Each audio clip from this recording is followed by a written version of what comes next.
Welcome to Men Pursuing More. I'm your host, Roger Maupin. I believe every man has the potential to push past his limits and strive for something greater. Whether you're a former athlete who is looking for what's next, a professional pushing through the daily grind, or someone simply ready to break through life's toughest challenges, you're ready to step into the pursuit of something more. Your pursuit begins now.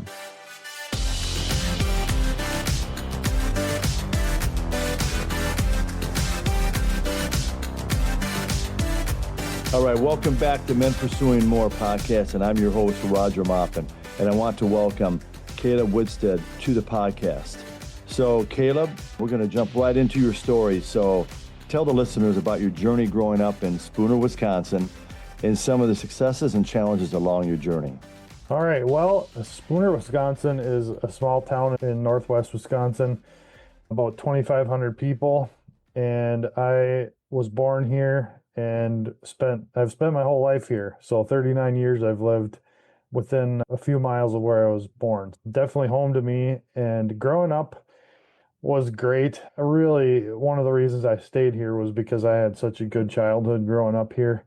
And it's the Northwoods, it's vacation land. We have lakes and rivers and woods, and it's just a playground for a kid who loved the outdoors. And I grew up homeschooled, actually. My whole school years were all homeschooled. So I was able to rip through school and get out in the woods by noon a lot of days. And that's pretty much where I spent my time as a kid. Like, I was just addicted to the outdoors since I could pretty much walk. And so I'd get done with school and I'd be out the door and fishing, hunting, trapping, riding bikes, whatever. So that was just how I grew up. And my dad was an outdoorsman. We pretty much lived off of venison and fish we caught, and we didn't buy much for meat. So we lived off the land to some degree. Now, you had like a lot of kids that are in school, and all of a sudden by noon, you're out like hunting and fishing and doing all these things that some high school kids want to do. It's, why do I have to sit in this classroom? Why do I have to be here all day? And I know my brother they have 7 kids, and they homeschooled all 7 of them, 6 of them all the way through. One, I think he went to high school when he was like a sophomore. So I can relate to that. Very cool. Share with the listeners your journey after high school, and then eventually working for, I believe, a company in Duluth.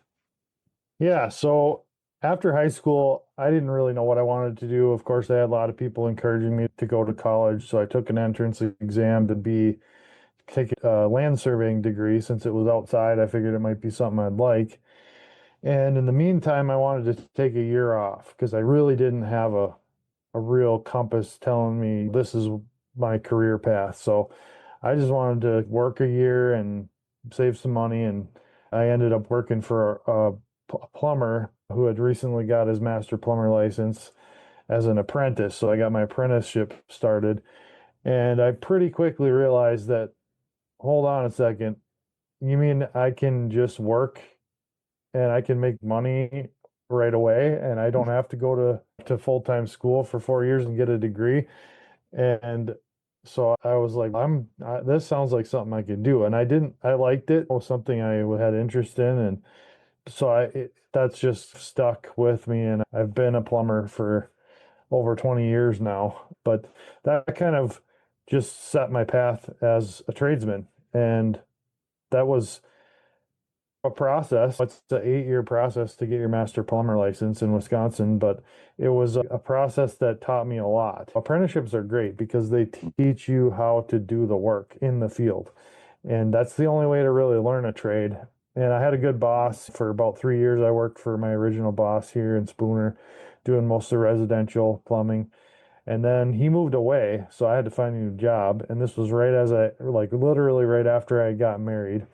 I'd met my wife actually in youth group at the Wesleyan Church that we still attend, and we had dated each other and got married. We never dated anybody else. So I just got married. I needed to find a new job, and they were starting the Spooner High School, the brand new high school project. I applied for the company that was doing that job, and that happened to be a big commercial outfit. And I got the job, worked there. I worked with them for about 3 years, traveling, doing schools, hospitals, prisons, industrial, commercial plumbing. Learned a ton, hated every minute of it. Wasn't great for family life. I could see that being gone all week and traveling all the time. Real quickly, my boss moved back for a year. I worked for him again, and then I realized that there was only so far I could go with him, and I needed to either start my own business or potentially move on to a bigger company. So I actually applied for this was when the oil was really booming out in the Dakotas. So I actually applied for a company out there, and they happened to have a branch in Duluth, Minnesota, which was only an hour and 20-minute, 30-minute drive for me. And I ended up applying there for the manager position, which I had no idea what I was taking on there. I had never managed anything, but the guy liked me. He's like, I think you can do this and I'll help you. And at that point, it was only, there's two apprentices and one plumber and an office lady. And that was it. That was all there was there. Long story short, I worked my way into building that company into about a 15 employee company in the first 4 years. So from 2015 to 19, I was pretty much helping to grow the company, and we doubled the revenue every year. And we merged with another heating company at that point, and then I stepped down from general manager, but I was still in upper management for the next 4 years until I guess that would have been 2023. And we helped grow that company to a 65 employee, $25 million company. So I got to be a part of that whole thing from just a tiny little couple man shop to a big service company. And it was all residential service work. We did HVAC and plumbing, and we added electrical later too, but very cool to be a part of that and see how a business could grow. And that kind of ties right into what I was going to ask you about. What are some of the lessons learning growing up in these kind of different positions in these different jobs, especially with this last one you had? I think it really helped you start your own business, I know.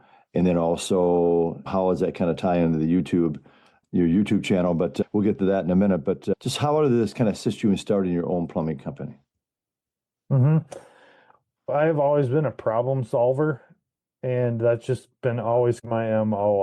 I'm always trying to solve problems. And what I found through working for all these different companies was there was problems within every company I worked for, from big to small, that were very solvable and very fixable. Almost all of them were solvable with better communication and systems of some sort. And I could see it. I could see how these problems could be solved. And we don't have to be like this. We don't have to keep doing it this way. Just because we have doesn't mean we have to keep doing it this way. And so once I got the reins at ASP, at that company up in Duluth, then I could try testing some of my ideas finally, because I had all these ideas. I was like, I'm pretty sure if we did this way, it would work. And I just started learning more and more about what worked and what didn't. And every time something didn't, we didn't do it that way anymore. We changed it. We made a change to protect ourselves from whatever that problem was, whether it was a system or better communication, usually a combination of the two. And being a service business, we had so much communication with customers directly. Our technicians had to be in, by the end of it, we were in 30 houses a day. All those technicians had to be trained on how to communicate with customers for us to be successful, because they were the only interaction that customer had with our company. Those people, if they didn't communicate right, that was our company out there.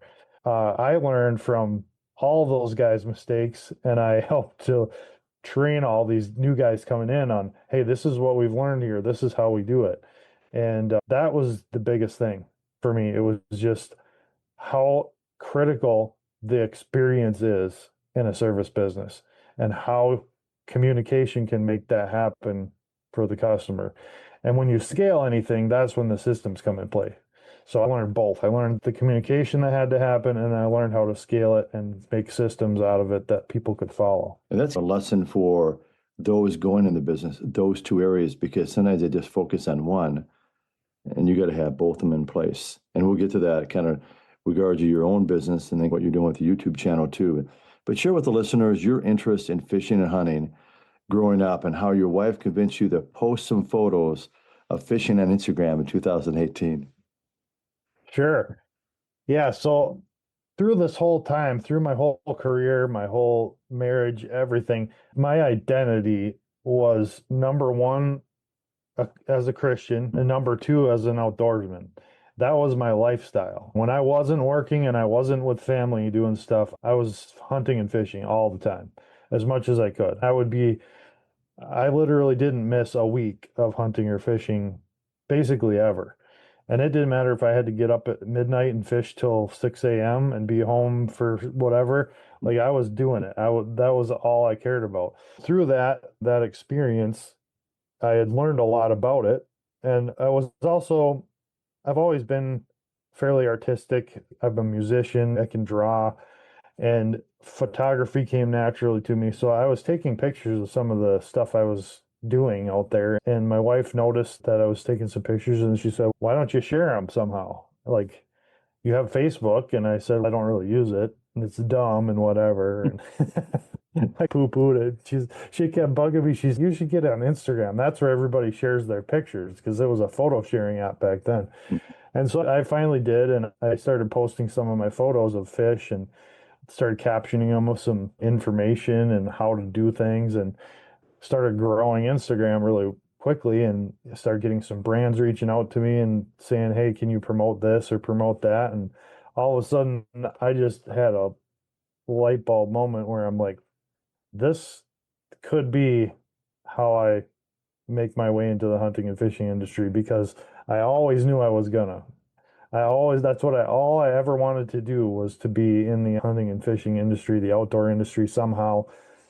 And the plumbing was just a way to get there in my mind. And so that kind of opened the door to how I got into the social media thing. So, Share that with the listeners about, then you proceeded to grow this YouTube channel. So just who was it, kind of because you saw what was happening on Instagram that all of a sudden you did some research and found the YouTube channel, or just share the listeners about starting the YouTube channel and then filming a video to begin your kind of journey. And remember you talked about, when we talked about we talked a few weeks ago about kind of the hesitation of speaking in front of like a YouTube channel or a video, and then that 1,000 subscribers. hmm yeah, so Instagram went well for a couple of years, and I was encouraged by lots of people to make videos. You should do videos. You should start a YouTube channel. And reels were just coming in on Mhm. Instagram, so I tried a couple of those and they went okay. And definitely did not consider myself to be an on-camera personality, which is why I had never considered media as one of the ways I could get into the fishing industry. But as as with anything, the more you do it, whether you're good at it or not, the better you're going to get at it. So I just started. I started a channel, figured out how to do that, posted my first fishing video, which was terrible audio, shaky video, not very well put together, but people liked it and it was interesting to people. And I said, that wasn't that hard. I could do another one. And so I did another one, and I finally decided, okay, if I can get monetized and get enough subscribers to make the monetization in a year, which is 1,000 subscribers, then I'm gonna continue to do this. That's my goalpost. If I can do this in a year, I think it'll be worth pursuing. And that barely happened. It was like within a week, I got the subscribers to make it within that year. And of course, I had been making videos that whole time and I had gotten better at it. So my videos were getting better, my editing was getting better, my on camera skills were getting better. And that's where it started and jumped from Instagram to YouTube. Then I got monetized and I started seeing a few checks come in, and it's okay.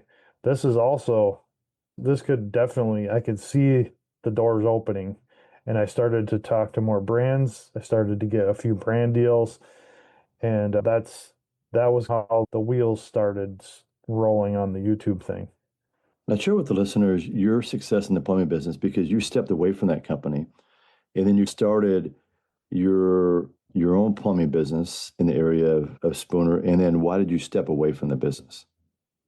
Sure. So right about the time the YouTube channel started gaining traction, I was still working up in Duluth, and I was commuting at that time 180 miles a day, just 90 miles one way to Mhm. work. I did that for 8 years, and I was getting old. And I knew I could not continue to work there and put enough time into the YouTube channel to make that my full-time job. So I knew there had to be something to bridge the gap. I knew enough about plumbing. I knew enough about business. I was pretty confident that I could start a plumbing company in my hometown by myself and do well. There was a lot of demand also.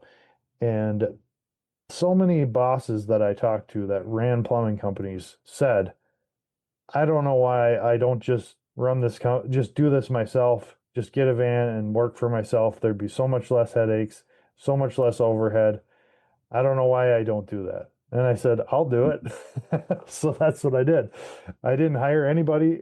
I just worked just me in a van and a storage unit to ship my stuff to. And I just started doing service plumbing because that's what most plumbers hate to do. They hate service plumbing because they can't communicate. And communication is everything when it comes to service plumbing.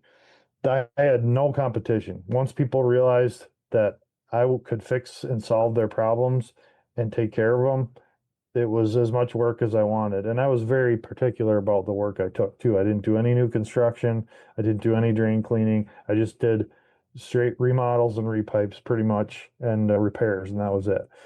And the more focused you get, the less tools you need, the less parts you need. It's you can streamline everything the less you do, which is the opposite of what most plumbers try and do. They try and do everything. But the less you do, the more focused you get, and the better you get at it, and the more streamlined you get at it, and the more efficient you get. You don't have to keep as many parts and tools, and you can make so much money doing it that way, and hardly anybody does it. So I was very successful at that. Like it blew my own mind how well that went. Like I had almost zero unhappy customers. Everybody loved it. I was making way more than I was working for that other company, and I was making good money there. But it all worked. Everything I had learned, I had put into that one company, and it did so well. And I was blessed to have that happen and see it succeed and really see my ideas work. And but that wasn't the point. The point was to get this YouTube channel off the ground enough that I could do that full time. And because that was my passion. I like plumbing. It was a great career, and I'll probably still do some in the future at some point, but it's not my passion like fishing is.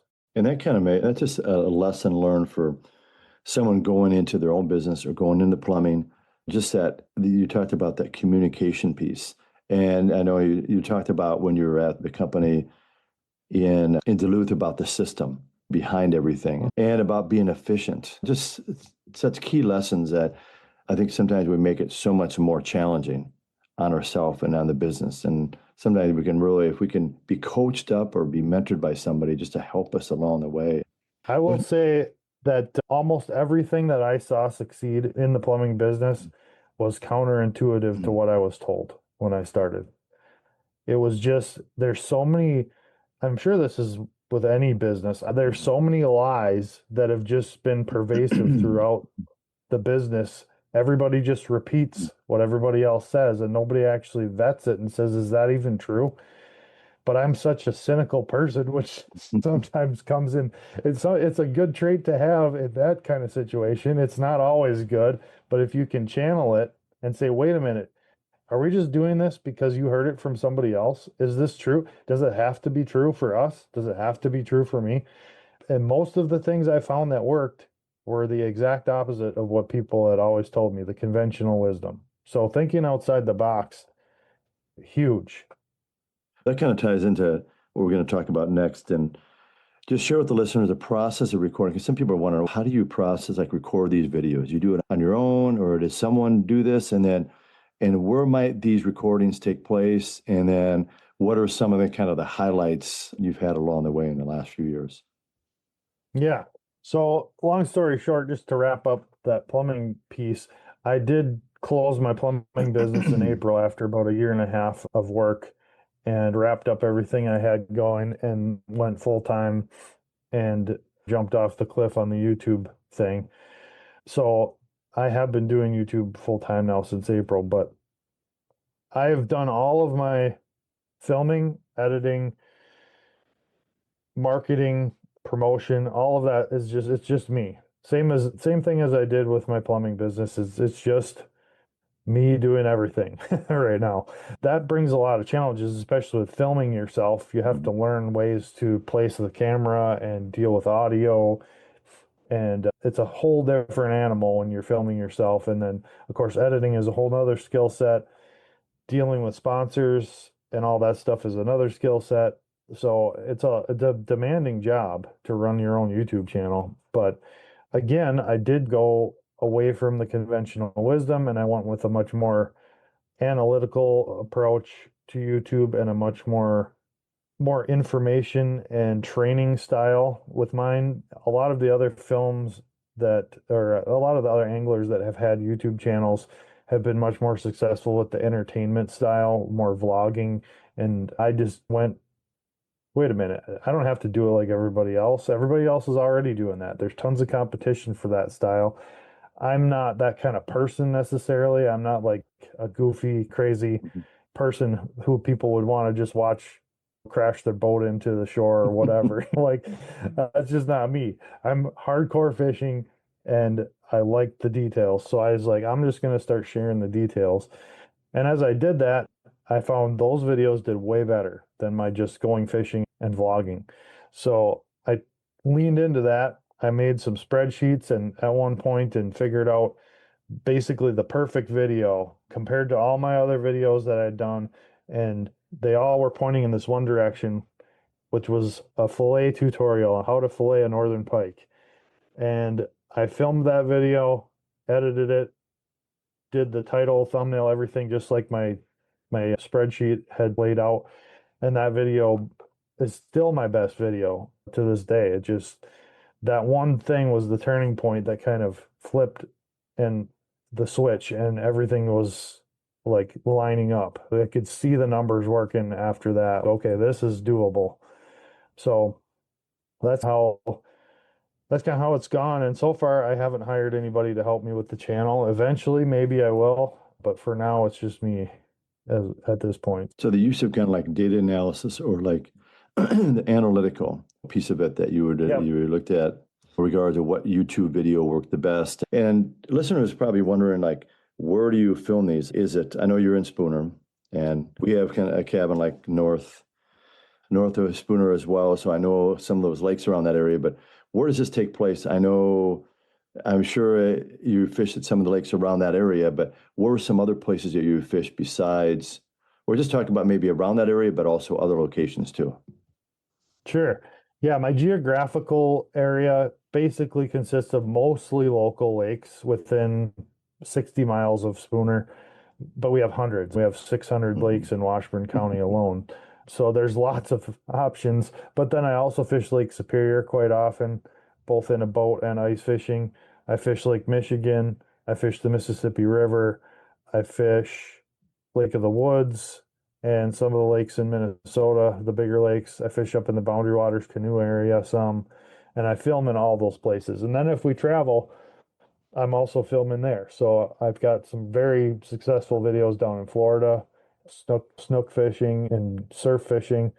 I've got a couple good like out west trout fly fishing videos in Colorado and North Dakota or South Dakota. So wherever I go, I film. And I do a little bit of traveling, but not a lot of far traveling, I wouldn't say. Canada, I've done a little bit there too. Hopefully now that I'm full time, I can do a little bit more travel and get some more videos with a little bit more range on some more popular fisheries. But the beauty of living here is I got stuff out my back door. I can literally go film a video in the morning, edit in the afternoon, and I can have it posted that night if I want. I know you talked about some challenges, but what is challenging? Because I know I'm sure some of the fishing YouTube channels, they fish for like certain type of bass, like a largemouth or some maybe walleye. But when you're fishing for such a variety of fish, what comes along with it's challenging? Anytime you're targeting one particular species of fish, you have to know how that fish lives, what it does, when it feeds, when it spawns, where it's going to be at certain times of the year, certain water temperatures. And it's really not that hard to learn a lot about one species of fish. If you focus on one, you can learn it pretty quickly, but to try and know that as much as you can about every species of fish that's available is a lot more information. So that's a challenge, just keeping track of all that. And then, some days one species doesn't want to bite, doesn't want to work, and that's always a challenge. But I love the challenge. That's why I like all these different species because I get bored fishing for one particular species all the time. Now that another challenge that comes along is what do people want to watch? Because Mm. obviously certain fish are more popular than others. If I could just go to Lake Superior and make trout and salmon content, that's probably all I would do because I love it. It's my favorite thing is to cast and jig for big lake trout, but hardly anybody does that. The demand is so low on those videos that I can go make a walleye video out my back door this morning and put it up, and it'll get 10 times as many views as an epic lake trout trip where I'm catching giant lake trout up in the most scenic country in some of the lower 48 because people walleye fish and they want to know how to catch walleyes. They don't care about lake trout. You got to keep that in mind too. How interesting, because I'm sure you've gone to places what you're fishing for where maybe you didn't have success. Or are you at times like filming something and all of a sudden you don't catch anything and then do you still put that video out or you just hold off on that one and say, okay, I'm going to wait till tomorrow and I'm going to catch some Sure, I have fish? somewhat of a plan. There's different types of videos that I make. Some of them require the fish to cooperate, some of them don't. And I always have a backup of one that doesn't. So let's say, for instance, I'm going walleye fishing tomorrow and I want to make a video about jigging walleyes with minnows, jigs and minnows. Can't find them, they don't bite, they don't cooperate. I'm going to have a backup plan of, 3 walleye baits you can use in the fall and I'll just use old Mhm. B-roll of walleyes that I already have. And I can make that video without actually having to catch walleyes that day because sometimes it just doesn't work. But you always want to film something.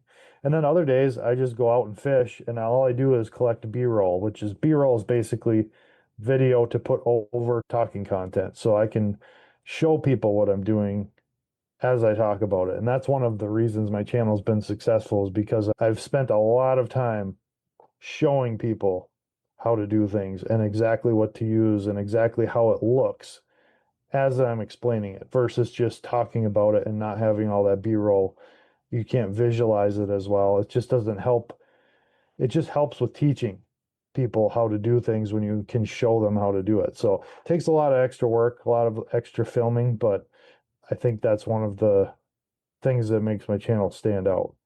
I like that. I would learn. I like to fish, but I definitely learn a lot from watching yours, just the kind of step-by-step process of how you do that. And now when you release your YouTube videos on your YouTube channel, like how often is that? Is that a few times a week or is it one time a week or It's as much as I can do with okay. basically. So I don't have a schedule. I have a basic plan of all kinds of videos I want to make. And as they come up, the opportunities come up to make them. I basically just, did you lose me there for a second? Oh, we're good. Or was I? Okay, my screensaver came on, so I wasn't sure if you lost me. Yeah, as those video opportunities come up, I film them. When I have time, I edit them. And as soon as I'm done editing them, I upload them. I don't care if it's Hmm. Sunday, I don't care if it's Tuesday. Whenever I can get them up, I put them up. I don't think YouTube really rewards a perfect schedule anymore. It may have been that way for a while. And certain types of channels, I think that's more valuable. But with my type of channel, it's timely content. The sooner you can get it up, the better. And so basically, I just get as much done as I can, and I never try and rush a video. If I feel like, oh, this has got to be up tomorrow, it's not quite ready. I never put it up until it's ready. If it has to wait a day, it has to wait a day. As much as I need to, as often as I can. As we're wrapping this up, who are some, I was going to ask you about the best advice, but you're giving a lot of advice along the way. So I'm going to go right to who are some influential people in your past or present time that have made really impact on you along the way? Sure. My parents, for sure. My dad obviously got me into hunting and fishing, and he was a very strong believer. He was saved radically. He was a hippie. He did every drug you could do and went down that whole hippie free lifestyle for a while and just had radical change and ended up being a pastor actually for the last 10 years of his career. He was a pastor. He pastored a church up here in Wisconsin, and he's been an elder at the church I grew up in since I was a little kid. And that's Westland, And right? he gave me, actually, he is a pastor of a non-denominational church, Okay. Cornerstone Church in Spooner. Oh, yeah. I'm familiar with that. Actually, he was an elder there, and then he was a pastor at Crossroads, which was a branch of that, or a plant of Cornerstone. So very similar theology to the Wesleyan Church. I ended up at the Wesleyan Church because I had a lot of friends in youth group there, and then I met my wife there. Her family goes there, etc. And so that's just how I ended up at the Wesleyan Church. And now she's actually the associate pastor at the Wesleyan Church that we grew up in. My parents, for sure, were super influential. My dad was just a very trustworthy, upright person, and he taught me to never compromise your reputation. No matter what happens, you can lose that in one decision. Your reputation can be gone, and it will never come back. And he just always hammered that into me, and I decided to follow that advice, and that's the best advice that I think I could have ever taken. Just don't put yourself in positions that people can even think anything. And boy, is life a lot easier when you do that. Isn't that so true? So that's, I would say, my most influential people. My mom was great too. It's a very strong Christian family. Of course, they had their things. Every family does, but overall, it was a very solid family and good way to grow up. And still to this day, love my parents very much. Love it. And then one more person in the fishing industry was Al Lindner. So Al, if you've done any fishing in the Northwoods, you probably know who Al Lindner is. He is the pioneer of modern walleye fishing and modern Midwestern fishing techniques and stuff. I watched him on TV growing up. He was my idol. He's a strong Christian as well, very strong in his faith, very outspoken. And I ended up writing him a letter, and he responded to it at one point. And I actually ended up he had a fishing careers workshop the Lindners put on over in Minnesota. And I was like, I got to go to that. Oh, for sure. That sounds like something I'd be interested in. This was when I was back just dabbling in Instagram. And they brought in all these speakers. And basically at the end of that, I was like, okay, I'm going to do this someday. So he's been an inspiration. I got to meet him there. That was awesome to meet somebody that I had idolized my whole life. And long story short, he actually ended up calling me and coming and fishing with me over here in Wisconsin for 2 days. And we've become friends, and I talk to him every few months. And it's so crazy. Some of these people in the fishing industry I've been watching my whole life, and I just had one guy, Dave Gens, who started Clam Outdoors. He's the biggest ice fishing name in the country. I've gotten to know him too. And he came up to me the other day when we were at an ice event and said, hey, I've really enjoyed watching your videos. And he's like, and I don't watch many YouTube videos. And this is a guy I watched growing up, and now he's watching my videos. It's so crazy. So guys like that pioneered the way for modern fishing and are also super strong in their faith and have held their reputations through a very hard, very difficult industry to do that in. Those would be another one, Al, and especially Al. Well, Caleb, I think that's a great place to kind of wrap this up. And I want to thank you for your willingness to share. And now, where can their listeners find you and follow you? I know your YouTube channel. If you can just kind of share that real quick. Yeah, so basically across all platforms, Instagram and YouTube especially, it's Hooked Up Wisconsin. So Hooked Up WI. That's what you have to type in to search me. At Hooked Up Wisconsin on Instagram, Hooked Up WI on YouTube, and then on Facebook, I also have a page there, Hooked Up WI LLC. So Hooked Up Wisconsin LLC. So that's basically where I'm at on socials. There it is. That's a wrap with Caleb Woodstead. And I want to thank you for being part of Men Pursuing More podcast. Hey, thanks for listening to Men Pursuing More podcast. Don't forget to follow us at maupincoaching.com.